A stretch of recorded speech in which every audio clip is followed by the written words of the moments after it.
न्यायदेवतेने आम्हाला न्याय दिलेला आहे, परंतु हे 17 वर्ष ह्या सर्व लोकांचे कोण परत करणार आहे? आज आपण आदरणीय डॉक्टर पद्मसिंह पाटील साहेबांची परिस्थिती बघितली. 17 वर्ष त्यांना हे सगळं सहन करावं लागलं. त्यांचा या विषयाशी कुठला संबंध नसताना राजकीय षडयंत्र जे केलं गेलं, आता टप्प्याटप्प्याने सगळ्याच गोष्टी पुढे येतील.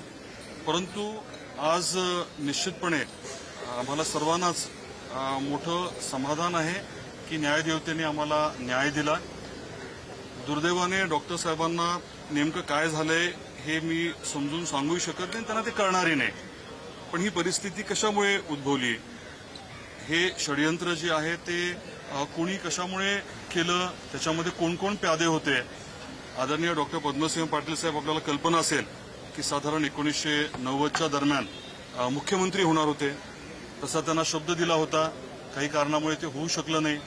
2009ला ते खासदार म्हणून निवडून आले होते आणि साधारण ज्या कालावधीमध्ये कॅबिनेटचं एक्सपॅन्शन होणार होतं, बरोबर तेव्हाच काही लोकांनी या बाबतीमध्ये एका वेगळ्या पद्धतीने पुढाकार घेतला आणि जे काही षडयंत्र रचलं गेलं ते बऱ्यापैकी आज कोर्टाच्या माध्यमातून आमच्याही लक्षात आलेलं आहे.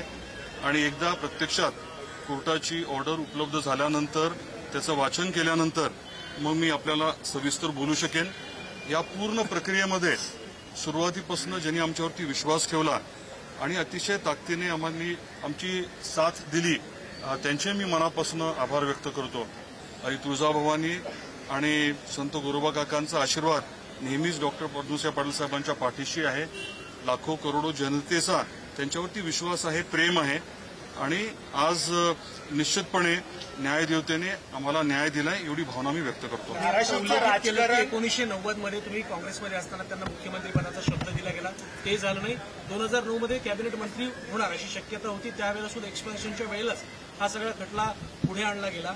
जाणीवपूर्वक पक्षातीलच काही लोकांनी हे षडयंत्र रचलं होतं. याबद्दल मी आज बोलणार नाही.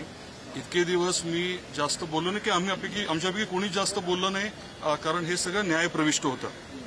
बरेच जण ह्याचा राजकीय फायदा घेत होते, अतिशय चुकीची विधानं, दादांत खोटी विधानं करत होते, परंतु मी तेव्हा काहीच बोललो नाही. योग्य वेळेस मात्र गरजेनुसार अनेक गोष्टी मी पुढच्या काळात बोलेन. आज यापेक्षा जास्त नाही बोलणार. या घोटाळ्याच्या विरोधात आता सीबीआय हे उच्च न्यायालय देखील धाव घेणार आहे. दुसरीकडे उपमुख्यमंत्री एकनाथ शिंदे यांनी अमित शाह यांच्याशी फोनवरून चर्चा केलेली आहे आणि याबाबत न्याय मिळावा या संदर्भात देखील राजकीयदृष्ट्या या सगळ्या घडामोडींकडे आपण कसं पाहता? याविषयी मी एवढंच म्हणेन की न्यायदेवतेवरती आमचा विश्वास आहे आणि न्यायालयीन प्रक्रिया असेल त्याच्यामध्ये आमची जी बाजू आहे ती आम्ही ठामपणे मांडू आणि आम्हाला निश्चितपणे न्याय मिळेल. धाराशिवचं राजकारण आहे ते तुम्ही असं म्हणत होता की बाहेरच्या जिल्ह्यातून म्हणजे लातूर जिल्ह्यातून राजकारण होत होतं, लातूर जिल्ह्यातून राजकारण झालं म्हणून 17 वर्ष या खटल्याला सामोरं लावलं होतं. आज मी याविषयी बोलणार नाही. या खटल्याला 17 वर्ष का लागले, नेमकं कोणी ह्याच्यामध्ये वेळ काढूपणा केला, हे देखील आज ना उद्या निश्चित सांगेन मी. हे सगळं राजकारण आहे ते धाराशिवचं राजकारण जर बघितलं तर ह्या दोन कुटुंब होतं आणि त्याचमुळे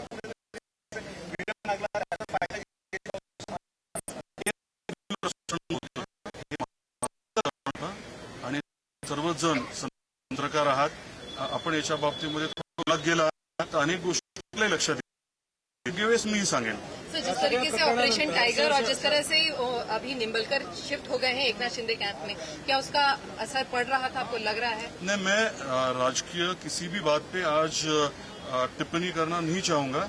I speak about it subsequently. Sir, एक प्रश्न असा आहे की या सगळ्या प्रकरणामध्ये 9ही आरोपी जे संबंधित आरोपी म्हणून त्यांना संबोधित केलं गेलं, त्यांना निर्दोष मुक्तता करण्यात आली.